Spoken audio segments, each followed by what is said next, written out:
বাংলাদেশের বাইরে পৃথিবীর বিভিন্ন প্রান্তে যে যেখান থেকে চ্যানেল আই দেখছেন, আপনাদের সকলকে সাদর আমন্ত্রণ তৃতীয় মাত্রা দেখবার জন্য। সাম্প্রতিক নানা বিষয় নিয়ে আলোচনার জন্য আমার সঙ্গে স্টুডিওতে রয়েছেন আমার ভাই বসাচ্ছেন বাংলাদেশ জাতীয়তাবাদী দল বিএনপির কেন্দ্রীয় নেতা এবং সাবেক সংসদ সদস্য নীলুফার চৌধুরী মনি, এবং আমার ডানে রয়েছেন জাতীয় জনতা পার্টির ভারপ্রাপ্ত চেয়ারম্যান এবং জাতীয় গণতান্ত্রিক ফ্রন্টের প্রধান সমন্বয়ক, সাবেক প্রতিমন্ত্রী এবং সাবেক সংসদ সদস্য গোলাম সরোয়ার মিলন। স্বাগত আপনাদের দুজনকে তৃতীয় মাত্রায়। নির্বাচনের তফসিল ঘোষণা হয়েছে, দুজন ছাত্র উপদেষ্টা পদত্যাগ করেছেন। অনেকে নির্বাচন নিয়ে আশাবাদী, অনেকের মধ্যে এখনও সংশয় শেষ পর্যন্ত কি হবে। আমি আপনাদের দুজনের কাছে বুঝতে চাই যে শেষ পর্যন্ত এই ঘোষণা অনুযায়ী যেটা প্রত্যাশা বা যেটা আশঙ্কা, কোন দিকে আসলে বাংলাদেশ যাবে? নীলুফার চৌধুরী মনি। ধন্যবাদ আপনাকে, যারা দেখছেন এবং আমার সঙ্গে যিনি আছেন তাকে শুভেচ্ছা অভিনন্দন। দেখেন, নির্বাচন হচ্ছে বাংলাদেশে 15.5 বছর নির্বাচন হয়নি। এখন নির্বাচন হচ্ছে, মানুষ যতটা না পজিটিভ তার চেয়ে অনেক বেশি নেগেটিভ। হ্যাঁ, আপনার তফসিল ঘোষণা হয়েছে, আপনার ছাত্র যারা ছিলেন উপদেষ্টারা পদত্যাগ করেছেন। আপনি একটা জিনিস ওই জায়গাটায় আসলেই বলি, আপনি খেয়াল করেন ছাত্র উপদেষ্টাদের একজন আসিফ ভুঁইয়া, সে যখন গত এই টাইমে এই আপনার উপস্থাপন করতে গেল তার আয় ব্যয়ের হিসাবগুলো, সে যে কাজগুলো করেছে, তখন কিন্তু আমরা মনে করেছিলাম যে সে এই মুহূর্তে পদত্যাগের ঘোষণা দিবেন, এরকম কথা তার আগেই হয়েছে। কারণ সে কোনো একটা জায়গায় নিজের এলাকায় কাজ করেছেন এবং ঢাকার কোনো একটা জায়গায় 10-এ অপেনি কাজ করেছেন, এখানে কোনো, এবং ওইখানে ভোটারও হয়েছেন, এখানে কোনো সন্দেহের অবকাশ নাই। সেইখানে তাকে যখন সাংবাদিকরা প্রশ্ন করলেন যে আপনি আজকে পদত্যাগ করবেন কিনা, উনি বললেন এটা আমি জানি না, সরকার জানে, এটা আমাকে প্রশ্ন করবেন না। আপনি ইলেকশন করবেন, আপনি কোন দিক থেকে ইলেকশন করবেন, কিভাবে করবেন, কখন করবেন, পদত্যাগ কখন করবেন, it's up to you. But এটা যখন সরকারের কাছে যায়, তখন আমার মনে হয় উনি পদত্যাগ করেছেন না ওনাকে ছেড়ে দিয়েছেন। আপোষনামায় যেটা অলিখিত আছে, বলা হয় না, ওইটুক সম্মান দিয়েছেন। কিন্তু আমরা যখন জাস্টিফাই করতে যাই তখন কিন্তু আর সম্মানটা থাকে না। তার চাকরি গেছে না, সে পদত্যাগ করেছে, সে কিন্তু পদত্যাগ করেন নাই। আমরা তার কিছুক্ষণ পরে কি দেখলাম, সরকার প্রধানের প্রেস সেক্রেটারি উনি বললেন যে 2 জন ছাত্র উপদেষ্টা পদত্যাগ করেছেন। এটা কিন্তু সাধারণ মানুষ এটা কিভাবে দেখেছে আমি জানি না, আমার কাছে খোলাভাবে সোজাভাবে এটাই মনে হয়েছে। প্রধান উপদেষ্টা তাদেরকে তাদের এই কদিনের, এই কয়েক মাসের অভিজ্ঞতা ভবিষ্যতের জন্য কাজে লাগাতে পারেন। অভিজ্ঞতা যা আমরা অন্তত একজনের ক্ষেত্রে যা দেখেছি, হ্যাঁ, একজনের কাজে লাগায় ভবিষ্যতে, এই অভিজ্ঞতা কাজে লাগাইলে বাংলাদেশ এক 16 মাসে এই অবস্থা, আরেক 16 মাসে বাংলাদেশ অন্য কারো হাতে থাকবে যদি কেউ নেয়। কারণ 3 লক্ষ কোটি টাকা সামথিং ঋণ, যেটা ঋণ খেলাপি ছিল, সেটা ডাবল হয়ে গেছে, ডাবল ডিজিট হয়ে গেছে সেই জায়গায় তাদের এই 12-14 মাসে। তাহলে আপনি মনে করেন যে আরও কিছুদিন থাকলে কি হবে দেশের। তো ওই জায়গা থেকে বলতে চাই যে আপনার নির্বাচনটা হওয়ার জন্য যা যা প্লাস পজিটিভ, আমি কোনোটাই দেখি না। তফসিল ঘোষণা তো 2007-এও হয়েছিল। আপনার নির্বাচনের ডেট, তারিখ, সব নমিনেশন জমা দেওয়া, নমিনেশন উইথড্র করা সব কমপ্লিট। 10 দিন পরে ইলেকশন, 22 তারিখে নির্বাচন, 11 তারিখে 1-11টা হয়ে গেল।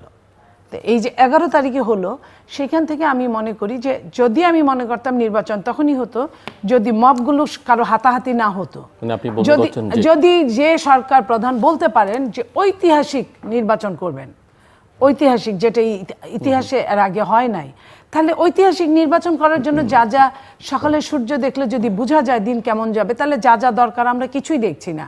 যেমন ধরেন আইন শৃঙ্খলা রক্ষাকারী বাহিনী যাচ্ছে তাই অবস্থা, তারা ট্রমাটাইজ, তারা নির্বাচনে যে কোনো একটা মারামারি হলে তারা তামসা দেখে, মারামারি শেষ হওয়ার পরে তারা যদি লাশ থাকে লাশ তুলে নিয়ে যায়, ইনজিওর থাকে ইনজিওর তুলে নিয়ে যায়, তারপরে তারা মামলাটা দিবে কি দিবে না, আমি কিভাবে বলবো যে তাদের স্বাধীনতা পেয়েছে, তারা মামলা যে মার খাচ্ছে সেই কিন্তু আপনার মামলা খাচ্ছে।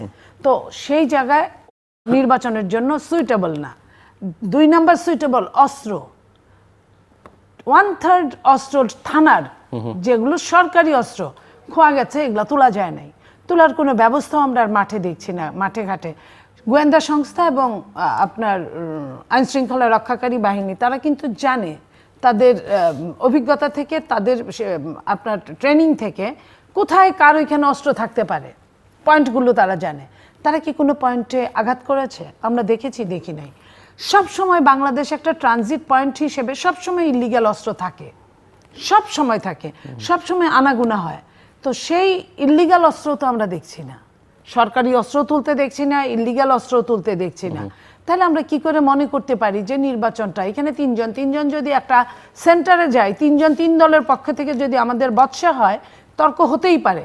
কিন্তু আমরা তিনজনই যদি তিনজনকে সন্দেহ করি যে মনে হয় ওর কাছে অস্ত্র আছে, আমাকে কিন্তু এখন ত্যাগ করতে পারে, বা তিনজনই যদি এটা মনে করি, তাহলে কিন্তু কি হবে, জিনিসগুলো জঘন্যতর পর্যায়ে যাবে। আপনার নির্বাচনী মারামারি এখনই যেভাবে শুরু হয়েছে, আপনার তফসিল ঘোষণা হতে না হতেই বা হওয়ার আগে থেকে যেভাবে, এরপরে কি হতে পারে? আপনার নিজ দলের মারামারি, অপোজিশন দলের সঙ্গে দলের মারামারি, এবং থার্ড পার্সন একটা যেটা আছে, আপনি যাকে নিষিদ্ধ করেছেন অথবা আপনার স্টপ করেছেন, হ্যাঁ, তারা আপনার এই সুযোগটা নিবে না, আপনাকে কে বলেছে? তারা এত বছর এই দেশে রাজনীতি করেছে, আমি তো তাদেরকে ছোট চোখে দেখতে রাজি না। আমি বরং তাদেরকে এখনো অনেক কিছু বলতে পারি যে তাদের হাতে অর্থ আছে, তাদের হাতে অস্ত্রও আছে, তাদের হাতে গোলা বারুদ আছে। আরেকটা জিনিস, যে 6 লক্ষের উপরে গুলি আপনার ব্যাহত হয়েছে, সেই গুলির একটা গুলিও ফেরত আসে নাই। তো এই যে 6 লক্ষ গুলি যদি আপনার যদি ব্যাহত হয়, সেই গুলির যদি 5 লক্ষ থাকে, 300 আসনে আপনি 5 লক্ষ দিয়ে ভাগ দেন, নর্মাল সহজভাবে। তো এইগুলি যদি ওই আসনগুলা, ওই সেন্টারগুলোতে মিনিমাম ব্যবহার হয়, তাহলে কি হবে?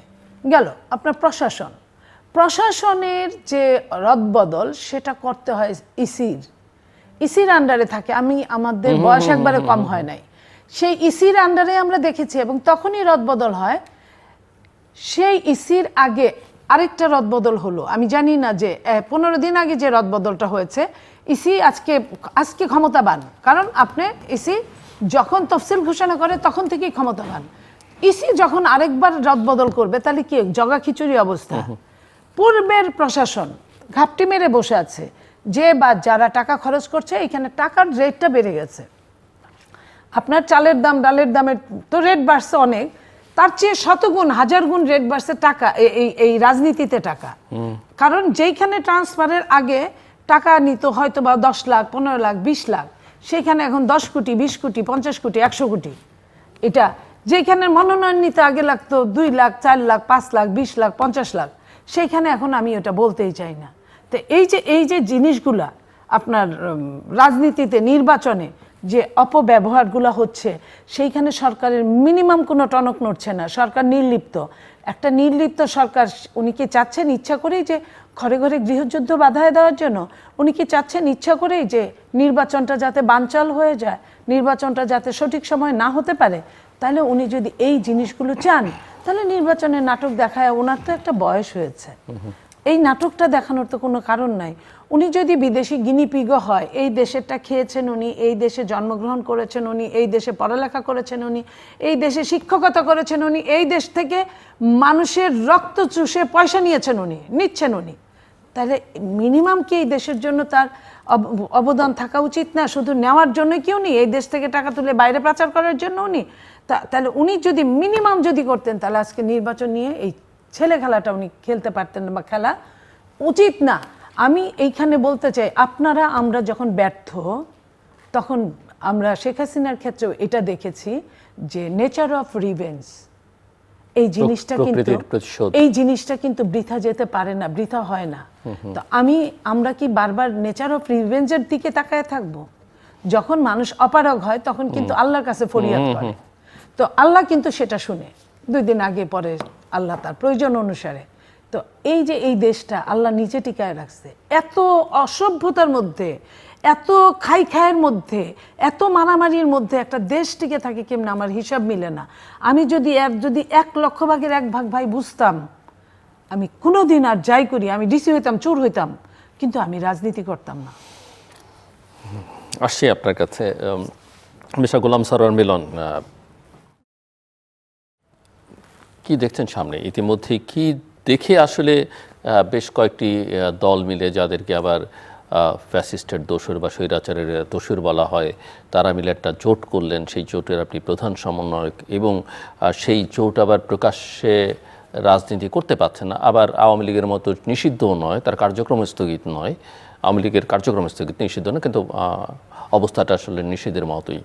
সো কি লক্ষ্য, কি দেখছেন?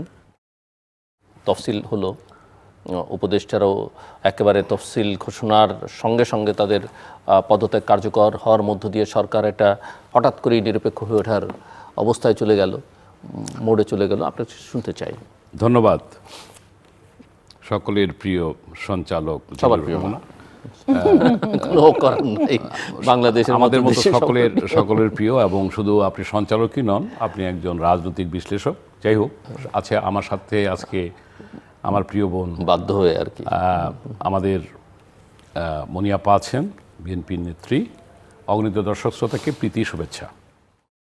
আপনি যে প্রশ্নটা করেছেন, আমি সেই প্রেক্ষিতে বলতে চাই যে আজকে নির্বাচনী তফসিল ঘোষণা হয়েছে কোন প্রেক্ষাপটে? বাংলাদেশের রাজনীতির আকাশে কালো মেঘের ঘনঘটা আমি দেখছি এই কারণে, কারণ 14, 18, 24-এর নির্বাচনের পর যে গত গণ অভ্যুত্থানের যে আকাঙ্ক্ষা ছিল এদেশের মানুষের, যে আমরা সবাই মিলে একটি সুন্দর স্বচ্ছ নির্বাচন করব, যে নির্বাচনে আমি আমার ভোট দেব, যাকে ভালো মনে করি তাকে দেব। আজকে এই মুক্তিযুদ্ধের মাসে, ডিসেম্বর মাসে, যে আমরা এই দেশটাকে স্বাধীন করেছিলাম লক্ষ শহীদের রক্তের বিনিময়ে, আজকে আমরা দেখছি যে আওয়ামী ফ্যাসিস্ট দোসর যারা, তারা তাদের কারণে পালিয়ে গেছে, কিংবা তাদের কি করা হয়েছে সেটা অন্য কথা। তো এখন আমি যেটা বলতে চাই, এই যে তফসিলটা ঘোষণা হয়েছে, দেশে কি প্রথম কথা হলো আমরা একটা নির্বাচন চাই, একটা গ্রহণযোগ্য নির্বাচন চাই, একটা অংশগ্রহণমূলক নির্বাচন চাই, আমরা একটা অন্তর্ভুক্তিমূলক নির্বাচন চাই। এখন দেশের যে পরিবেশ, সেই পরিবেশে সেই নির্বাচনটা মানে কতটুকু গ্রহণযোগ্য, অংশগ্রহণমূলক, অন্তর্ভুক্তিমূলক হবে, সেটা আজকে যে ঘোষণা হয়েছে সেটা আগামী কয়েকদিনই বোঝা যাবে। আপা বলে গেছেন তার বক্তব্যে যে এরকম নির্বাচনী তফসিল ঘোষণা করার পর 111 হয়েছিল। আমরা 111 চাই না, আমরা চাই একটি ভালো নির্বাচন। কিন্তু আপনি আমাকে প্রশ্ন করেছেন, আমি একটা জোটের সমন্বয়ক হিসাবে, কিংবা এখানে জাতীয় পার্টি সহ বিভিন্ন দল আছে, এদেরকে মানে অপাংক্তেয় করে রাখা হয়েছে, ইয়েতে ডাকা হয় না, কি বলে, ঐকমত্য কমিশনের আলোচনাও ডাকা হয় না, আবার তাদের বিরুদ্ধে ফ্যাসিস্টের দোসর ট্যাগ দেওয়া হচ্ছে। তো এই অবস্থায় আমি যেটা বলতে চাই যে সেটা হচ্ছে যে যেই 14, 18, 24-এ যে দিতে পারে নাই, বিএনপির মতো বড় স্টেক হোল্ডার কিংবা জামাত শহর, এরা কেউ ইলেকশন করতে পারে।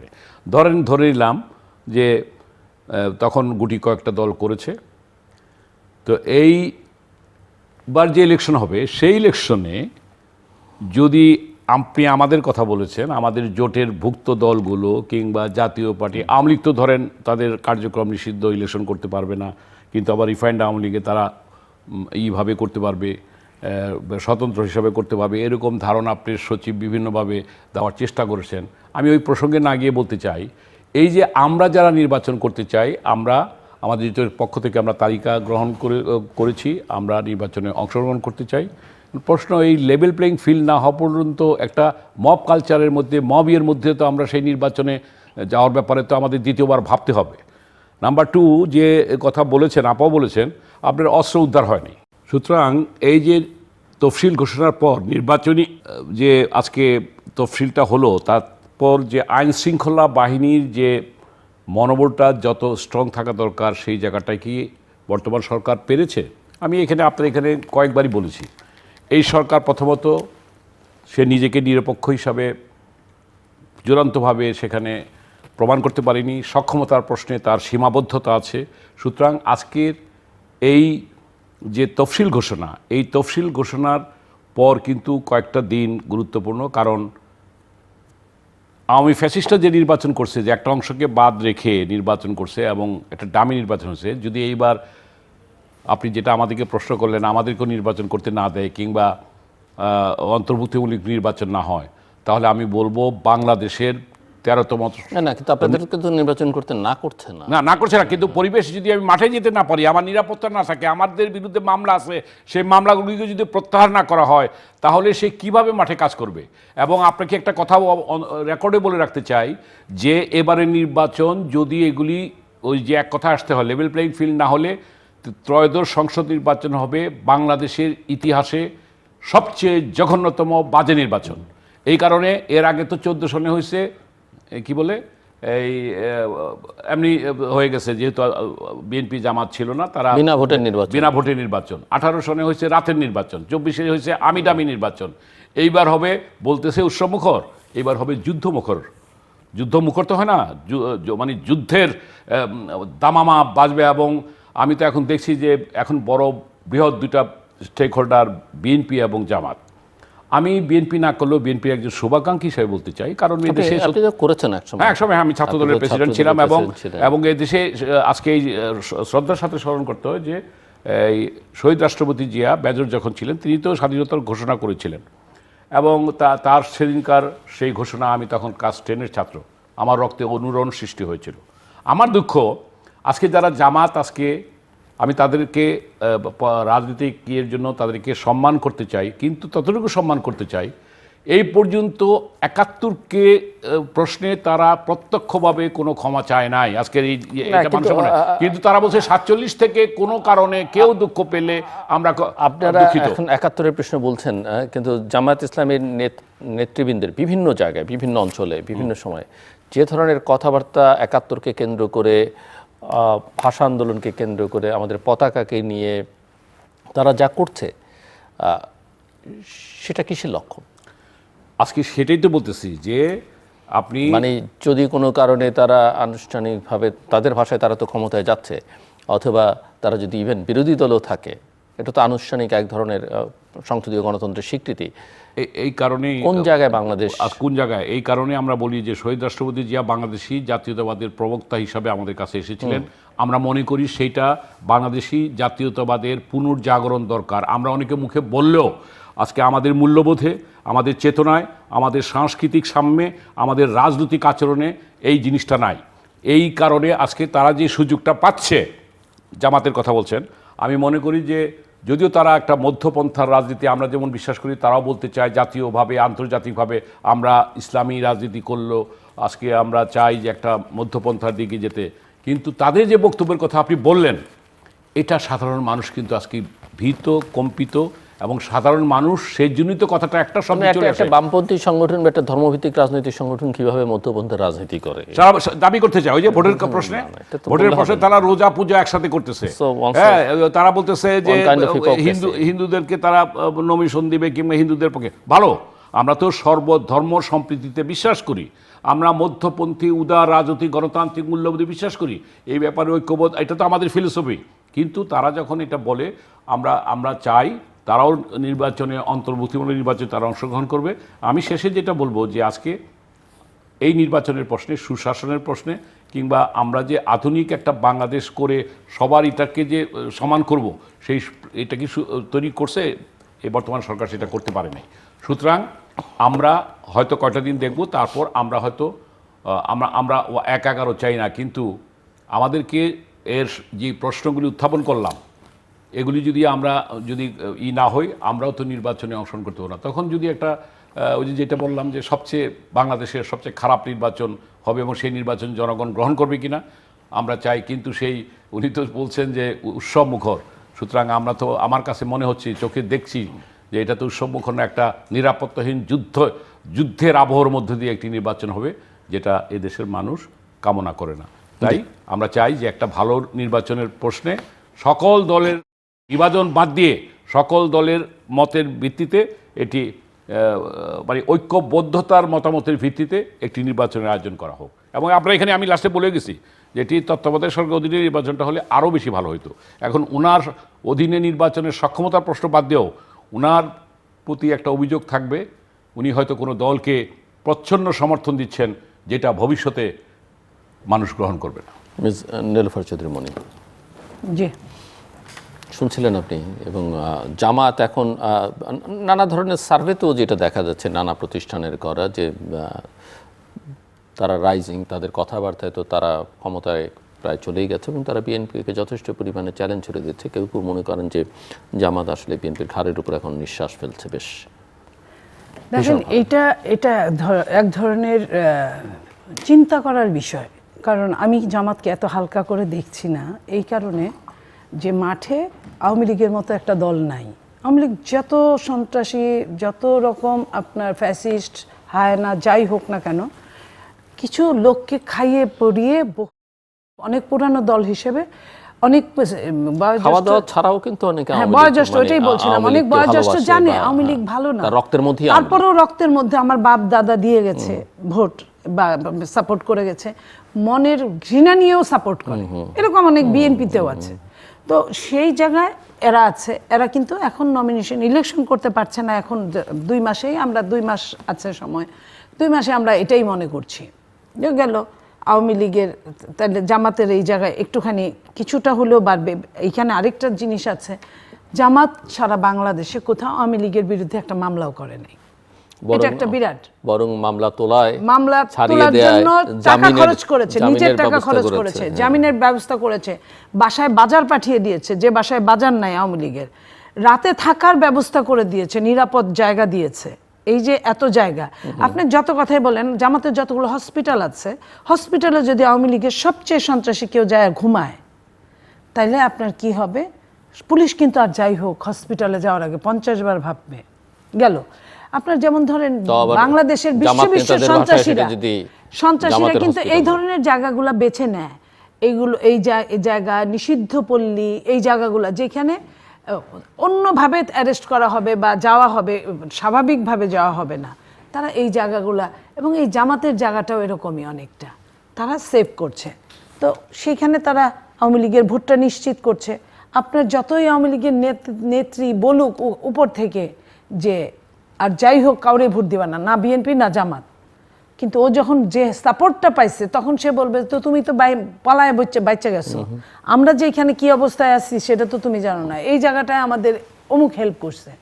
এবং এটা যখন বিএনপি বুঝতে পারছে, বিএনপিও চেষ্টা করছে, কিন্তু বিএনপি তো আগেই আকাম করে ফেলছে, বা কাজ যেটা সত্যিকার কাজের সঙ্গে আকামও কিছু ছিল। সত্যিকার কাজটা হলো যে মামলা দেওয়ার, এই যে 15.5 বছর যে অত্যাচার করেছে, অন্যায় করেছে, আইনের বিরুদ্ধে কাজ করেছে, সেটার জন্য মামলা দেওয়ার রাইট সবারই আছে, দিতেই পারে। কিন্তু ওর মধ্যে আবার কিছু কিছু ঢুকায় দিছে নিজস্ব ব্যক্তিগত শত্রুদের, অথবা ইনকাম করার সোর্স হিসেবে। সেই জায়গাটা আমি কিন্তু এখানে আত্মসমালোচনাও করছি। তো এতে কি হয়েছে, বিএনপির বেসিক্যালি আওয়ামী লীগ ওইখানে শত্রুতায় রূপান্তরিত হয়েছে। বেসিক আওয়ামী লীগ, লাইক আমি আমার এলাকায় খেটেছি, আপনি জানেন, সেইখানে আমি আওয়ামী লীগের ঘরেও তো যেতে হয়েছে। আমি যখন গিয়েছি নিরপেক্ষভাবে সবার কাছে চেয়েছি ভোট।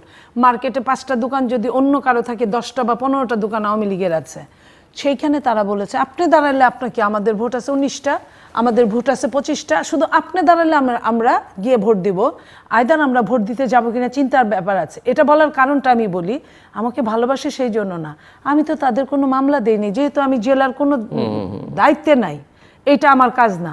আমি চাইলে উইলিংলি মামলা দিতে পারতাম, এটাও আমি মনে করেছি এটা আমার কাজ না, আমি নিজে বাদী হয়ে মামলা দেই নাই। তো এটা একটা জিনিস, আমার জন্য আমার প্রতিবেশী পর্যন্ত হয়রানির কোনো শিকার হয় নাই। এবং তারা এইভাবে বলছে, মনিয়াপা যেভাবে রাজনীতি করে এটারে তো রাজনীতি বলে না। বলছে কেমন রাজনীতি? বলছে যে রাজনীতি করতে গেলে প্রথমে আগে নিজের কিছু লোক দিয়ে সন্ত্রাসী কাজ করাইতে হবে। আপারে যদি আলাদা ভয় না পায়, আপারে টাকা দিবে কেমনে, আপা নির্বাচন করবে কেমনে? আমি অবাক হয়ে গেছি। এবং আমাকে যারা আমার ওয়েলুসারা এই কথাটা বলতে আসছে, আমি ওটাও বুঝছি যে ওরা কেন বলে, ওদেরও তো একটা ইন্টেনশন কাজ করে যে আপা যদি আমগরে নামাই দিত তাহলে তো আমরা 2টা পয়সা কামাইতে পারতাম। তা আমি বলছি তোমরা ধৈর্য ধরো, সৎ পথেই তোমরা কামাই করতে পারবা। এই দেশটা তো সবারই কাজ করার যোগ্যতা আছে, যদিও আমি ওই সুযোগটাই পাই নাই। কিন্তু এই জায়গাটা নেমে কিন্তু আমি বুঝেছি যে ভোটটা কি হয়, কারণ আমি টর্চার করি নাই, এই জন্য আমি ওই কথাটা শুনেছি। যারা টর্চার করেছে তারা প্রত্যেকেই ওই একবারে, আপনি 5 কোটি টাকা খাইছেন 550টা আওয়ামী লীগের কাছ থেকে, আপনি এখন আফসোস করতেছেন। আপনি কি করছেন? ওদেরকে বলতেছেন তো করে এটা পোষায় দিব। পৃথিবীতে জিল্লুর ভাই, মানুষ সব কিছু মেকিয়াভেলি বলছে, মানুষ পৈতৃক হত্যাকারীকে ক্ষমা করতে পারে, কিন্তু পৈতৃক সম্পত্তি হরণকারীকে ক্ষমা করতে পারে না। ঠিক এই জায়গাটায় আমি বলি বিএনপি যে জায়গাটায় গিয়েছে বিএনপি এখানে লুজার হচ্ছে ওই জায়গাটা, ওই ভোট থেকে। সেইখানে কেউ যদি ব্যক্তিগত দলে জয়েন করে ওটা তাদের নিজস্ব ভোট, কিন্তু একটা বেসিক ভোট এখানে বিএনপি লস করছে, যেটা জামাত এটা অপরাজনীতি আমি বলতে পারি। কারণ জামাতকে আওয়ামী লীগ যত টর্চার করছে, যত ক্ষতি করছে, জামাতের সব নেতাদেরকে ফাঁসিতে ঝুলাইছে, মেন নেতাদেরকে, জামাত কিন্তু দিব্যি এটা ভুলে গেছে আওয়ামী লীগের মতো। আওয়ামী লীগের শেখ হাসিনা যেমন তার বাবার হত্যাকারীকে ভুলে গেছিল, ইনুকে নিয়ে শেষ দিন পর্যন্ত রাজনীতি করছে, এবং কেউ বলে ট্যাঙ্কে নাচছে, কেউ বলে নাচে নাই, এই ধরনের অনেক প্রশ্ন আছে, কিন্তু বিপক্ষে তো ছিল, এটা তো সত্যি। তা এই এক কাজ জামাত এবং আওয়ামী লীগের মধ্যে মেন্টাল অনেক মিল আছে, এবং একজন আরেকজনের উপর ডিপেন্ড। তো এইখানে বিএনপি একটা করেছে, আপনি আওয়ামী লীগের বেসিক যদি 15% ভোট থাকে, আমি কথার কথা বললাম, সেখানে 10% যদি জামাত আদায় করতে পারে, তাহলে জামাতের যদি আগে 8% বা 10% ছিল, সেটা তো এই 15 বছরে বাড়ছে, কারণ জামাত তো নিগৃহীত ছিল, বাড়ার পরে ওইটি যোগ দেন। আমি ওই হিসাবটা করছি, কারণ এটা আমার বিএনপির যে সমস্ত নেতারা যদি এটা শুনে আপনার এই টকশো, আমি বলবো যে এখান থেকে আপনারা শিখে নেন। আমি আমার জীবনের একটা শেখার অধ্যায় থেকে এই কথাটা বললাম, যে কাউকে 1 নাম্বার খরগোশ এবং কচ্ছপের দৌড় প্রতিযোগিতাটা আমাদের মনে রাখা উচিত।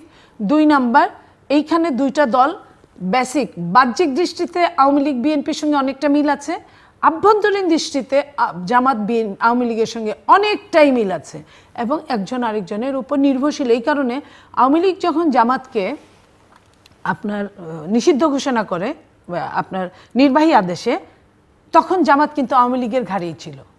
আপনি সেই পাবনার, আপনার এই টকশোতে অনেকবার বলেছে, সেই পাবনার আপনার স্বরাষ্ট্র প্রতিমন্ত্রী, সে তার এখানে দলে যোগ দিছে। কুষ্টিয়ার ভেড়ামারা মানে অপেন, তারা কিন্তু জামাতের বিপক্ষে খাটছে, কিন্তু হানিফ যখন তার দলে যোগ দেওয়াচ্ছে তখন কিন্তু কোনো সমস্যা হচ্ছে না, আওয়ামী লীগ চুপ। তো এইভাবে আওয়ামী লীগ আবার তার নিজের দলে পালছে। এই যে নিজের দলে গুপ্ত জামাত, আওয়ামী লীগ কি কিছুই বুঝে নাই আমি বলবো, যে বা যারা যেখানে বুঝছে হয় টাকায় মুখ বন্ধ করে রাখছে, আর না হয় তারা এটাকে একটা স্বীকৃতি দিচ্ছে নেপথ্যে। তো এই জায়গাটায় যদি মিল হয়ে যায়, তাহলে বিএনপির জন্য, বিএনপি একা, ওরা 2 জন, এর মধ্যে আবার আপনার সমস্ত হুজুরদের এক করে ফেলছে তারা, 8টা আপনার ইসলামিক দলগুলো এক হয়ে গেছে। তো এই 8টা ইসলামিক দলের কিন্তু কিছু কিছু জায়গায় বেশ ভোট আছে, লাইক আপনার হাত পাখা চরমুনায়ের কিন্তু বেশ ভোট আছে এখানে, কোথাও কোথাও জামাতের চেয়েও অনেক বেশি ভোট আছে। তো সেই জায়গাগুলায় মানুষ কিন্তু, হ্যাঁ, পীর মানা এক জিনিস, ভোট দেওয়া এক জিনিস, কিন্তু এখন যখন অবস্থাটা রাজনৈতিকভাবে ভীষণভাবে অস্থির, তখন কিন্তু তারা মনে করতে পারে যে এদেরকে না দে, একবার এটা করি, আরেকবার দেখি নতুন করে। এই যে এটা, এরপরে আপনার মনে করেন জিওপলিটিক্সে যদি আপনি -2 ফর্মুলা ধরেন, তাহলে -2 ফর্মুলা চলমান। আমার কথা না, শুধু বিএনপির মহাসচিবও বলেন, অনেকেই বলেন, আমার নেতা জনাব তারেক রহমানও বোঝানোর চেষ্টা করেন, আমরা আগের চেয়েও এখন বেশি ষড়যন্ত্রের মধ্যে আছি, দৃশ্যমান এবং অদৃশ্যমান। তো সেইখানে যদি -2, অনেকে বলে -4, তো এই যদি এটা হয়, তাহলে ওই জিওপলিটিক্সের আপনার মুরলরা তারা কখনোই আওয়ামী লীগকে বাড়ি ঘর ছাড়া করে আরেক দেশে পালানোর ব্যবস্থা করে দিচ্ছে, তারা কিন্তু বিএনপিকে ওই জায়গাটায় আনতে চাইবে না। যে কারণে জামাত মাঝে মাঝে বলে, জামাতের চিফ আমির যে কথা বলছেন, যে যেভাবেই হোক ক্ষমতায় আমাদের যাইতেই হবে, এটা কি আপনি মনে করেন এই কথাটাকে বিশ্লেষণ করলে অনেকগুলো উত্তর পাওয়া যায়? এটা শুধুমাত্র আপনার আমার মেন্টাল শক দেওয়ার জন্য বলা না। 2 নাম্বার, আপনার তারা বলেন যে সেক্রেটারি জেনারেল, উনি বলেন যে এখন তো বিদেশিরা আমাদের সঙ্গে সব সময় দেখা করছে, মিটিং করছে, ক্ষমতায় তো আমরা চলেই গেছি। এই কথা, এই লাইনগুলোকে কিন্তু যদি কেউ ফেলে দেয়, সে বিরাট বড় ভুল করবে। সো আপনি নীলুফার চৌধুরী মনি এটা বলছেন, আপনি বিএনপির একজন নেত্রী, কিন্তু সামগ্রিকভাবে বিএনপিকে এই পরিস্থিতিটা বুঝতে পারছে কিনা সেই প্রশ্নটা আমি বিএনপি যদি না বুঝতে পারে, যেহেতু আমার বলার কোনো জায়গা নাই, আমি মিডল ক্লাসের কর্মী বলতে স্বাচ্ছন্দ্য বোধ করি। আপনার এটা মিনি পার্লামেন্ট, আমি পার্লামেন্টে যাওয়ার মতো আমার যোগ্যতা হয় নাই তাদের দৃষ্টিতে, জনগণের দৃষ্টিতে আমি ওইখানেও কথা বলেছি, আমি আমার ভয়েস রাইজ করার চেষ্টা করেছি। হ্যাঁ, সেইখানে আমি আপনার এখানে যে সুযোগটা পেয়েছি, আমি সুযোগের সদ্ব্যবহার করলাম, এখনো ভালোবেসে সুযোগের সদ্ব্যবহার করলাম। ধন্যবাদ বেচার গোলাম সরোয়ার মিলন। জি, সো সামনে আসলে কি, মানে শেষ পর্যন্ত আপনি কি দেখেন, বা পরিত্রাণের বা উপায় কি? পরিত্রাণের আমরা একটা তো উপায় আছে, এটা আমার- কমপ্লেক্সিটি সবটাই আলোচনা করলাম এবং নীলুফার চৌধুরী মনি তো ভূ রাজনীতির জায়গাও নিয়ে গেলেন এবং না, উনি একেবারে যথার্থই বলেছেন যে অস্বীকার বাংলাদেশে করবার তো সুযোগ নেই, এখন জি। একটা উর্বর ক্ষেত্র ভূমি হয়েছে ভূ রাজনীতির প্রশ্নে আন্দোলন। এখানে ইন্টারেস্ট তো চায়না বলেন, আমেরিকা বলেন, ইন্ডিয়া বলেন, এটা পুরা আরো সবারই নতুন একটা- নতুন প্লেয়ার নতুন player পুরনো আছেন, প্লেয়ার পাকিস্তান সব অ্যাক্টিভ হয়েছে, active হয়েছে। টার্কি এখানে অনেক বড় ভূমিকা রাখবার চেষ্টা আমার করছে কথা হলো তাদের কি- এর আগে তো তুরস্ক কখনোই কখনোই এদিকে ছিল তাকায় না। নাই, আমি যেটা আমি কিন্তু একটা কথা বলে গেছি, সেটা হয়তো আপনাদেরকে আমি অনুধাবনে আনতে পারি না, এটা আমার সীমাবদ্ধতা। যেটা বলছি যে যেটা ডক্টর ইউনূস সাহেব বলছেন যে আমরা বাংলাদেশি, আর এই যে বাংলাদেশি জাতীয়তাবাদের যে পুনর্জাগরণটা কিংবা আমাদের একটা রেনেসা দরকার এবং আমাদের একটা রিকনসিলিউশন দরকার, এই জায়গাটা কিন্তু আমরা নাই। কারণ এই জায়গা নাই কেন? কারণ আমাদের এই মুহূর্তে জাতীয় মূল্যবোধের পুনঃস্থাপনটা আমাদের দরকার এই কারণে যে বাংলাদেশের যে আত্মপরিচয়, যে কারণে ৭১-এর কথাটা আছে যে আমরা ৭১ থেকে আসছি, অবশ্যই আমরা ৭১-এর অঙ্গীকার এবং ২৪-এর গণঅভ্যুত্থানের আকাঙ্ক্ষার সমন্বয়ে আগামী দিনের পথ চলা, এটাই ছিল, এটাই আমার মনে হয় বাংলাদেশের বর্তমান প্রেক্ষাপটের প্রতিটা রাজনৈতিক দলের এটা হওয়া উচিত। কিন্তু এখানে শুধু অনেকে শুধু আমরা ৭১কে ধারণ করি, অনেকে শুধু ২৪কে ধারণ করি, এই জায়গাটাই বিভেদ। ডক্টর ইউনূস সাহেব আপনি বললেন মানে পরিত্রাণের উপায়, উনি এই তফসিল ঘোষণা যেহেতু আজকে হয়েছে ইমিডিয়েটলি, এটা আমার মতো একজন ক্ষুদ্র মানুষের কথা উনি শুনবেন কিনা, সবাইকে ডেকে যদি বলেন যে আমরা একটি গ্রহণযোগ্য নির্বাচন করতে চাই, উৎসবমুখর নির্বাচন করতে চাই, অন্তর্ভুক্তিমূলক নির্বাচন করতে চাই। আমি ও বিদেশে গিয়ে বলেছি যে তাদেরকে কার্যক্রম স্থগিত করা হয়েছে। আওয়ামী লীগ আজকে আমরা এখানে আপা আছেন, আমরা আছি, আমি সারা জীবন অ্যান্টি আওয়ামী লীগ রাজনীতি করে আমার উত্থান, তাই বলে আওয়ামী লীগকে আপনি নির্বাচন থেকে দূরে রাখাটা কিন্তু সঙ্গত নেই। কারণে যারা হত্যা করেছে, লুণ্ঠন করেছে, তাদেরকে আপনি বাইরে রাখেন, আইন করেছেন তো, তারা তো নির্বাচন করতে পারবে না। কিন্তু অ্যাজ এ হোল আওয়ামী লীগকে তো আপনি এখনও আজকে তফসিল ঘোষণা করছেন, আপনি তাদেরকে নিষিদ্ধ করতে পারেন নাই, দল হিসাবে তাকে অপরাধী হিসাবে প্রমাণ করতে পারেন নাই। প্রমাণ না, অভিযোগও দায়ের করা হয়নি। আমি ধরে নিলাম না, অভিযোগ আছে, দল হিসেবে অভিযোগ দায়ের করা পলিটিক্যাল রেটরিক আছে, কিন্তু আজকে তাদেরকে বাদ দিয়ে, তাদের দোসরদের যাদের বলা হয় তাদেরকে বাদ দিয়ে একটা নির্বাচন হবে যেটা ইতিহাসের জঘন্যতম একটি নির্বাচন হয়ে যাবে। যাই হোক, আজকে আমাদের যে এই যে বিভাজন, যে কারণে আমি রিকনসিলিয়েশনের কথা বলেছি, যে কারণে আমি রেনেসার কথা বলেছি, যে কারণে আজকে বাংলাদেশি জাতীয়তাবাদের এই পুনর্জাগরণের সমন্বয়ে বাংলাদেশের আগামী দিনের পথ চলাটা যদি করতে পারি, আজকে আমাদের একে অপরের প্রতি যে ঘৃণা, এই যে দমননীতি থেকে আমাদের উত্তরণ করতে হবে, একটা মব কালচার তৈরি হলো। আপনি যে ইলেকশন ঘোষণা হলো আজকে, আমরা কি কনফার্ম হতে পারি? আমি যখন আপাতত আমি বলতে চাই যে উনি হয়তো নমিনেশন না পেলে আগামী দিনের এমপি পার্লামেন্টে যেভাবেই হোক, মহিলা কোটায় হোক, উনি হবেন, আমি শুভকামনা করি। আমি এই যে এই স্ক্রিনে বললাম, হ্যাঁ। আমি একবার এমপিও এমপি, ৭০ বার এমপিও এমপি, আপনার আমি সাবেক নিয়েই বেঁচে থাকি। ওকে, আলহামদুলিল্লাহ, আপনার শুভকামনা করি, আপনি হন। কিন্তু আমি যেটা বলতে চাই যে আজকে যে এই যে রাজনীতিটা যে পর্যায়ে আসছে, এইটাকে যদি না করে আপনি একটি নির্বাচন করে ফেলবেন, যেনতেন নির্বাচন, যেনতেনভাবে একটা নির্বাচন করবে, তাহলে হাসিনাকে কেন দোষারোপ করতেছি? হাসিনার সাথে এই আপারাই সামনেই বলি যে কি জাতীয় পার্টি ইলেকশন করছে দেখে তারা দোষর, তো তাদের কি দোষ হয়ে গেলো? তাহলে এখন যেটা হচ্ছে এটা কি হবে যদি হয়? আমার কথা হলো আমরা চাই একটা নির্বাচন, তো আমিও চাই, আমি কিন্তু একজন নির্বাচন পাগল মানুষ। আমি যদিও 2008, 14, 18-তে চেষ্টা করছিলাম, সত্যি কথা যেটা পরে করি নাই, 24 তো করি নাই। তো এই নির্বাচন না করলে এইবার শেষ বয়সে একটা নির্বাচন করতে চাই, কিন্তু সেই নির্বাচনের পরিবেশটা তো থাকতে হবে। আর পুলিশ যদি আমাকে প্রোটেকশন না দিতে পারে, আমি যদি মবের শিকার হই, আমাকে যদি একটা ভুয়া একটা ট্যাগিং করে যদি আমাকে নামতে না দেওয়া হয়, আমার মতো এরকম অনেককে, তাহলে এই নির্বাচনটা কিভাবে হবে এটা বুঝতেছি না। তাই আমাদের এই যে সামাজিক ন্যায়ের জায়গাটা, আমাদের রাজনৈতিক আচরণের জায়গাটা, আমাদের যে সমঝোতার জায়গাটা, আপনি পরিত্রাণের কথা বলছেন, সুন্দর কথা বলছেন, এইটার ব্যাপারে এই 2 মাস সময় আছে। কেন? ঐক্যমত কমিশনের সংস্কার নিয়ে অনেক আলোচনা হয়, আমরা সংস্কার চাই, কিন্তু সেই সংস্কারে এনসিপি এখন আমরা ওই যে এখন এনসিপি স্বাক্ষর করেনি, সেটা তো বাদ, আবার গণভোটও তো আছে জাতীয় নির্বাচন। এখন আসছি এই যে গণভোটের কথা বললেন, আপনি 4টা প্রশ্ন দিয়েছেন। এই গণভোটে পাবলিক, একটা কথা বলি, 1 ঘন্টা বাড়ানো হয়েছে, সকাল 7:30 থেকে বিকেল 4:30, 1 ঘন্টা সময় এর জন্য বাড়ানো হয়েছে। আমি আপনাকে বলি, গত নির্বাচনে যেগুলি অপেক্ষাকৃত ভালো নির্বাচন হয়েছে তত্ত্বাবধায়ক সরকারের সময়, যারা 4টার মধ্যে ঢুকছে, আপনি দৃষ্টি আকর্ষণ করি, খেয়াল করি, 4টার মধ্যে ঢুকছে ভোট দিতে, রাতে 8টা পর্যন্ত কিন্তু তারা, যারা ঢুকে গেছে 8টা, 7টা 8টা পর্যন্ত তারা কিন্তু ভোট দিচ্ছে। এইবার 2টা ভোট, একটা গণভোট একটা প্রার্থীর ভোট 3 মিনিটের নিচে হবে না। টোটাল 3 থেকে 5 মিনিট লাগবে। কিন্তু সবচেয়ে বড় প্রশ্ন, মানুষ বুঝে ভোট দেবে না বুঝে ভোট না দেবে? না, মানুষ তো এই দেশের অনেক মানুষের লেখাপড়া জানে না। জানে না। তাহলে আপনার নিরক্ষর। আপা আরেকটা অ্যাড করেন, তখন যে 2008-এ যে ভালো ইলেকশন হয়েছিল কিংবা তার আগে যে তত্ত্বাবধায়ক সরকারের হয়েছিল, এইবার 6 কোটি ভোট বাড়ছে।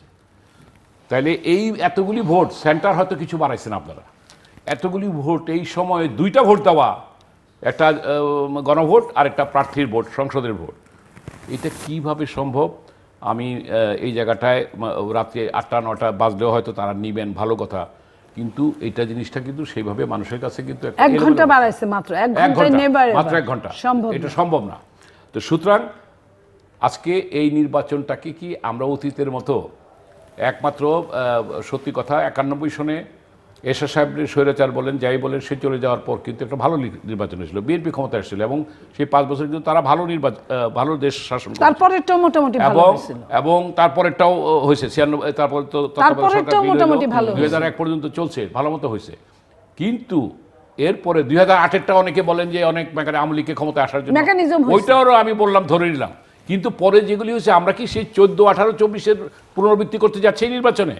যদি না করতে চাই, আপনি একটা টু দি পয়েন্টে লাস্ট কথাটা বলেছেন যে আজকে আমাদের সেই মানে এটা কি সেই ঐক্যের জায়গাটা যদি আমরা না বুঝতে পারি যে হ্যাঁ আমরা একটা নির্বাচন করবো, আসেন আমরা সবাই করি, এখন সেটা না হলে আমার মনে হয় এই নির্বাচনটা হওয়ার মতো সেই পরিবেশ পরিস্থিতি কিংবা সেই জায়গাটা থাকবে না, এবং এটা হবে এটা বাংলাদেশে মানে একটা নিরাপত্তাহীন একটা যুদ্ধের মধ্য দিয়ে মানুষ ভোট যাওয়া, এবং সেই ক্ষেত্রে দেখা যাবে আওয়ামী লীগের আমলে তো আওয়ামী লীগের কিছু লোকজন ভোট দিতে গেছে।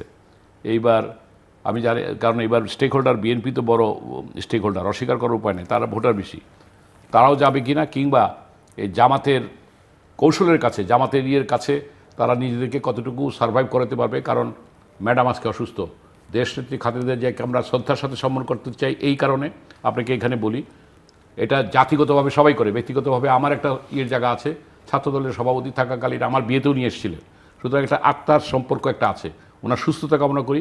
উনি কিন্তু আজকে বাংলাদেশের রাজনীতিতে কিন্তু মাওলানা ভাসানীর চেয়ে উপরে স্থান করতেছেন, কারণ মাওলানা ভাসানীর সম্পর্কে বিতর্ক ছিল, এখন কিন্তু দেখেন বেগম জিয়াকে নিয়ে সবাই দোয়া করে।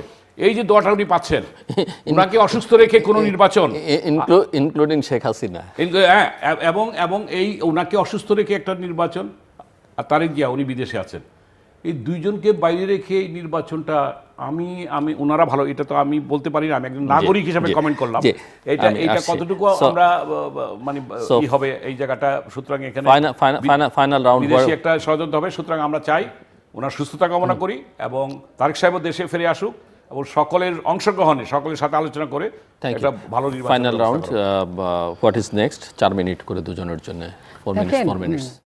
আমি মাঝে মাঝেই বলি, আমি সময় থাকলে আমি ইউটিউব দেখি, এর মধ্যে সব ইউটিউবার একরকম না, কোনো কোনো ইউটিউবার আছে মানে যুগোপযোগী, অত্যন্ত খোঁজখবর নিয়ে কথা বলেন, তাদের কথা এবং আমাদের কথা যদি ধরি, সব কিছু মিলে আপনি যে কথাগুলো বললেন যদি ধরি, তাহলে নির্বাচনটা আসলে কি বলবো, এটা আমার বলার ভাষা নাই যে নির্বাচনটা যেভাবে হবে, এতগুলো মানুষ বাইরে রেখে একজন নেত্রী সিরিয়াস অসুস্থ, তবে বিএনপি চায় নেত্রী যে অসুস্থ, তার মধ্যে নির্বাচনটা হোক, বিএনপি এই জায়গায় চায় যে আমাকে তো মারা গেলে 3 বেলা ভাত খাইতেই হবে, আপনি না খেলে বাঁচবেন না, আপনার বাঁচার জন্য 3 বেলা জায়গায় 1 বেলা হলেও খেতে হবে। সো দ্যাট বিএনপি কিন্তু দেশনেত্রী বেগম খালেদা জিয়াকে হাসপাতালে রেখেও 36টা মনোনয়ন আবারও দিয়েছেন। তো এটা বিএনপির ওই কাজগুলো বসা নাই, যেটা বসা আছে যেটা নির্বাচনী প্রচারণার জায়গায়, নির্বাচনী সমাবেশের জায়গায় দোয়া মাহফিলের সমাবেশ হচ্ছে। তো ঘটনা একই, মানুষকে পৌঁছে দেওয়া। কিন্তু এইটার জন্য যখন দেখলাম এনসিপি যে আকাশে ধূমকেতু উঠেছে, রাজা মৃত্যুবরণ করেছে, ওরকম করে বললেন যে খালেদা জিয়া আমাদের নেত্রী, সবার সার্বজনীন, উনি অসুস্থ, তার মানে 1 সপ্তাহ পিছায় দেন, মানে এটা বুঝে তফসিল পিছায় দেন। তার মানে ওইখানে বোঝা গেল তারা একটা কজ খুঁজতেছে, যে কজটা কাজে দিবে। জামাত প্রতিটা বিভাগে মিটিং করছে, আবার এই নির্বাচনী প্রচারণাও করছে। এইখানে জামাতের কথা, যদি কিছু দূরে হয়, দেরি হয়, তার তো লস নাই, তার প্রচারণা একটা 20 কোটি 21 কোটি মানুষের দেশে আরো এবার বিদেশি ভোট কাস্ট করছে আরো 1.5 কোটি আমি ধরে নিলাম। এই অনুষ্ঠানে এবি পার্টির চেয়ারম্যান বলেছেন যে বিএনপি যদি নির্বাচন পিছিয়ে দিতে চায় আমরা সবাই সমর্থন দিব। হ্যাঁ, তো তারা তো এরা তো আগেই ছিল, প্রথম দিনই বলেছে যে ইলেকশন না হলেও আওয়ামী লীগ থাকলে তো 4 বছর থাকতো, ক্ষতি কি? এবং আপনি দেখেন যে প্রথম আলোর একটা জরিপ আমি কিন্তু খুব খুব সিরিয়াসলি আমি নিয়েছি। প্রথম আলোর জরিপে 54.something% লোক এই সরকারকে পছন্দ করে। এই সময় কিন্তু এই জরিপটা হওয়ার কথা ছিল না, হওয়ার কথা ছিল বিএনপি কত পার্সেন্ট পাবে, জামাত কত পার্সেন্ট পাবে, এনসিপি কত পার্সেন্ট পাবে, এটা হলেই ঠিক ছিল। এই সরকারের নাতি দীর্ঘ যে বয়ানটা দিল প্রথম আলোর মতো একটা পত্রিকা, এটা কিন্তু একটা অ্যালার্মিং, যে অর্থনীতিতে কতটা সাকসেস, সামাজিকে কতটা সাকসেস, আপনার এই স্টেপ বাই স্টেপ দিয়েছে। তো অতএব সরকারকে কিন্তু একটা স্টেক হোল্ডার বানিয়ে দিয়েছে। তো যখন অনির্বাচিত সরকার স্টেক হোল্ডার হয়ে যায় মুমূর্ষু টাইমেও, তখন বুঝতে হবে ডাল মে কুচ কালা है। তো এই জায়গাতে আবার আপনার মনে করেন জামাতের মতো একটা দল, ধরো মারো কাটো খাও রক কাটো যা ইচ্ছা তাই করো, আবার তুমি মামলাও লড়ো আসামি পক্ষের, আসামি বানাও তুমি, ওই যে কি সর্প হইয়া দংশন করো উঝা হইয়া ধারো, সে উঝার মতো মানুষ সেও বলল যে একদিনে যদি 2টা ইলেকশন হয় তাহলে কিন্তু সরকারকে বললাম জেনোসাইড হতে পারে। জেনোসাইডের ভয়টা জামাত কাকে দেখালো? আমার কাছে কিন্তু এটা বিরাট বড় রহস্য এবং প্রশ্নবোধক চিহ্ন। এত কথা রেখে জেনোসাইডের কথা আসলো কেন? তার মানে নির্বাচনটা ঘিরে আমি বলবো আজকে স্বনির্বন্ধ অনুরোধ করব এই দেশের যাদের কাছে ক্ষমতা আছে, আমি জানি না গোপনে কিভাবে ক্ষমতা থাকে, আমি খুব সোজা সরল মানুষ, হিসাবটাও আমার সোজা সরল, এই জন্য আমার দ্বারা অনেক কিছুই হয় না। তারা কিভাবে এই জিনিসগুলো করতে চায়, একটা মানুষের মৃত্যুও কিন্তু অনাকাঙ্ক্ষিত মৃত্যু। এই যে তারা গৃহযুদ্ধের পায়তারা করছে, এই গৃহযুদ্ধ দেশটাকে কোথায় নিয়ে যাবে? আফগানিস্তানে, সিরিয়ায়, নাকি মিশরে? আমি এই কথাগুলাই বলতে চাই। যখন মানুষ বলে না যে রোম যখন পুড়ছে নিরু তখন বাঁশি বাজাচ্ছে, দেশের আগুন ধরায় দিয়ে দেশের মধ্যে নিরু তো এইভাবে বাঁশি বাজাতে পারে না। আমি একটা কথা বলতে চাই আপা, যে এই জামাত কয়দিন আগে বলছে গণভোট আগে হইতে হবে, তারপর এখনো তাই বল। আচ্ছা না, এখন বলতেছে ফেব্রুয়ারিতেই নির্বাচন হইতে হবে। আপনি কথাটা একটু আমার এটা ধরেন। আমি কিন্তু প্রথম কথা হলো নির্বাচন উনিও চাই, আমরাও চাই, সবাই নির্বাচন চায়। এখন তারা বলতেছে লেভেল প্লেয়িং ফিল্ড টিল দরকার নাই, তারা ওই কথায় আছে যে মানে জাতীয় পার্টি সহ জাতীয় পার্টিকে মূলত ব্যান করতে হবে এবং ফেব্রুয়ারিতে নির্বাচন করতে হবে, এখন গণভোট আগে হইতে হবে, এই কথাটা কিন্তু তাদের নাই। এই যে দ্বিচারিতা, আমি সম্মান রেখে বলতে চাই, তাদের যে দ্বিচারিতা, এটা ইসলামী পরিভাষায় এটাকে মুনাফেক বলে। তো আমি এই কথা বলে তাদেরকে আহত করতে চাই না। আজকে বাংলাদেশটা একটা জায়গায় আসা উচিত। আরেকটা কথা বলবো যে ধরেন আপনি নির্বাচন করবেন, এখন সরকারের পক্ষ থেকে যদি মানে এমন আচরণ করা হয় কোনো দলকে আপনি নামতে দিলেন না, যেটা আপনি প্রথমেই আমাকে প্রশ্ন করেছিলেন যে আপনাদেরকে কি নির্বাচন করতে দেওয়া হবে, কিংবা করতে দেওয়া হলেও মাঠে নামতে পারবেন কি না। একদিকে বলতেছে আমাদেরকে নিষিদ্ধ করা হয় নাই, কিন্তু আবার বলতেছে যে তাদের নির্বাচন করলে আপত্তি নেই, তাদের কোনো বাধা নেই। এই প্রেস সচিব বললেন শফিকুল আলম যে না, নিবন্ধিত সব দলই নির্বাচন করতে পারবে, কিন্তু এখানে কোনো এটা পাচ্ছি না। তো আমি যেটা বলতে চাই যে আজকে পুলিশকে আমি কন্ট্রোলিং রিমার্কসে একটাই আসতে চাই, পুলিশকে আমাদের সবচেয়ে ট্রমাটাইজ থেকে বের করে তাদের মনোবলটাকে শক্তিশালী করতে হবে। আজকে লটারি দিয়ে যে ডিসিএসপি সরানো হইলো, এটা তো আজকের ভাষণ যে হইলো তারপরে কালকে করতেন তাও এক কথা ছিল। তাহলে এখন যদি কেউ প্রশ্ন করে আবার তাহলে করতে হবে, তখন কি উত্তর দিবেন আমি জানি না। নির্বাচন কমিশন সেখানে কি উত্তর, লটারি কবে কখন কোথায় হয়েছে, এবং এই লটারিটা কোনো দৃশ্যমান না। এই লটারিটা হয়েছে, আপনি দেখেছেন কোথায় হয়েছে? কোথায় হয়েছে আমি তা জানি না, সচিবালয় তাদের মধ্যেই হয়তো সরকারের মধ্যে হতে পারে, আমি ঠিক জানি না। বাট লটারি যে হয়েছে তারা নিজেরা স্বীকার করেছে। না তারা বলেছে, কিন্তু এটা কিন্তু কেউ বলতে পারবে না যে অমুক জয়েন্ট সেক্রেটারি কিংবা অমুক, মানে আমি এটা বোঝাতে চেয়েছি যে লটারিটাও যে ফেয়ার হয়েছে কিনা। আচ্ছা আরেকটা কথা বলি আপা, আমি বলি লটারি হলে মিডিয়ার যুগ, ইউটিউবে চলে আসে, ক্যামেরা তো ধরে বলতে পারতো যে এই যে তুলতেছে কেউ ফেলতেছে, একটা বাচ্চা দিয়ে তুলাই না উঠা, হ্যাঁ। তো এইগুলি তো কেউ দেখে নাই। তো এই প্রহসনের মানেটা কি? তো যাই হোক, আমার কথা হলো কি, আমি আশাবাদী হতে চাই এই জি। পুলিশের মধ্যেও কিন্তু এখন ভালো আছে। একটা কথা বলি, শেষ করতে চাই, আমাদের একজন সহকর্মীকে গ্রেপ্তার করেছে ডিবি, কিন্তু তাদের শফিক সাহেবকে আজকে এই দিতে চাই, তিনি বলছে যে এটা আমরা স্বৈরাচারের আমলের সেই ডিবির কনসেপ্টটা নেই যে এখানে আসেই মানে তাকে দুর্ব্যবহার করা, তার সাথে খারাপ ব্যবহার করা। সেখানে কিন্তু একটা সম্মান এবং মর্যাদার সাথে ভালো ব্যবহার করছে। এটা বলার উদ্দেশ্য হলো যে এই আচরণটা পুলিশের কাছ থেকে যেন জনগণ সকলের কাছ থেকে আশা করে, প্লাস পুলিশকে আমাদের সাপোর্ট দিতে হবে। সবাই মিলে যদি আমরা পুলিশের পক্ষে কথা না বলি, এখন কি হয়েছে, আমি লাস্ট কথা, শেষ এখন ওসি, ডিসি, এসপি, বিএনপির কিছু, আওয়ামী লীগের কিছু। লাস্ট প্রশ্ন আপনার কাছে, আপনি উত্তরটা দিবেন। এই যে দুই ভাগে বিভক্ত প্রশাসন, আমি উত্তর ইলেকশন দিতে বসিনি। না, মানে আমি জানতে চাই, আপনি তো বিশ্লেষক, এই যেখানে এখানে আমি যেখানে আপনাদের কথা বিএনপির শুনতে ডিসি ওসি আছে কিংবা জামাতের ডিসি ওসি আছে, তাদের ভূমিকাটা কতটুকু ইকুইলিব্রিয়াম হবে, কতটুকু ন্যায়ভিত্তিক হবে, এটাই প্রশ্ন। আমরা ভালো চাই। দর্শক অনুষ্ঠানের শেষ প্রান্তে আমরা সামাজিক যোগাযোগ মাধ্যম ফেসবুক, এক্স এবং ইউটিউবে তৃতীয় মাত্রা লাইভ স্ট্রিম হচ্ছে, আপনারা দেখতে পারেন। টেলিভিশনের পর্দায় দেখতে না পারলে যে কোনো সময় যে কোনো স্থান থেকে ইউটিউবে তৃতীয় মাত্রা চ্যানেলটি সাবস্ক্রাইব করে এই পর্ব বা পুরোনো পর্বগুলো আপনারা দেখতে পারেন। মিস্টার গোলাম সরোয়ার মিলন এবং মিস নেলুফার চৌধুরী মনি, অসংখ্য ধন্যবাদ এই আলোচনায় অংশ নেওয়ার জন্য।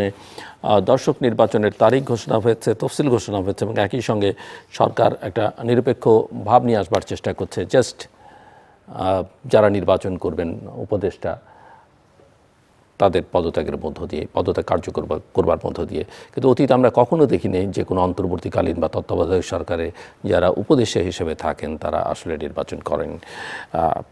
আমার দুই অতিথি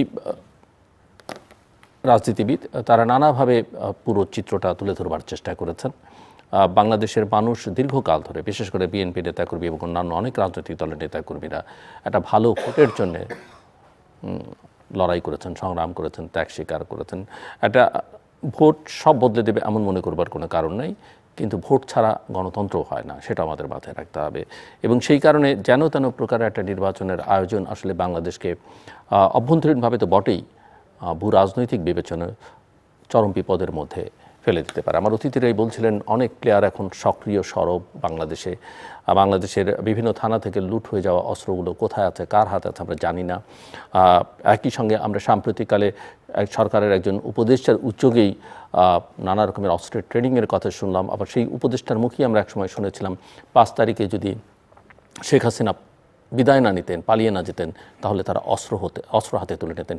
সেই অস্ত্র কোত্থেকে আসতো বা সেই অস্ত্র বাংলাদেশের ভেতর আছে কিনা, কার হাতে আছে, এই প্রশ্নগুলো থাকে। এবং এই প্রশ্নগুলো থাকে বলেই একটা যুদ্ধাবস্থার নির্বাচন বা সংঘাতময় নির্বাচন হতে পারে, যেখানে জানমালের ক্ষয়ক্ষতির আশঙ্কা ইতিহাসের যে কোনো সময়ের চাইতে বেশি বলে অনেক বিশ্লেষক মনে করছেন।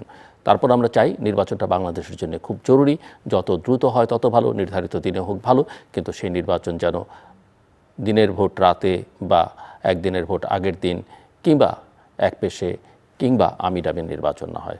এটা অবাধ, সুষ্ঠু, গ্রহণযোগ্য, অংশগ্রহণমূলক, অন্তর্ভুক্তিমূলক, শান্তিপূর্ণ, দেশে এবং বিদেশে গ্রহণযোগ্য নির্বাচন যেন হয়। সেটা না হলে আমরা যত কথাই বলি না কেন এবং যত পৃথিবী বিখ্যাত মানুষই আমরা হই না কেন, সবার চোখ কান খোলা আছে, অসংখ্য ক্যামেরা আছে এবং প্রত্যেকের হাতেই ক্যামেরা আছে, কাজে কোনো কিছু লুকোনো যাবে না। আমাদের সঙ্গে থাকবার জন্য অসংখ্য ধন্যবাদ, আপনাদের সবার জন্য শুভকামনা।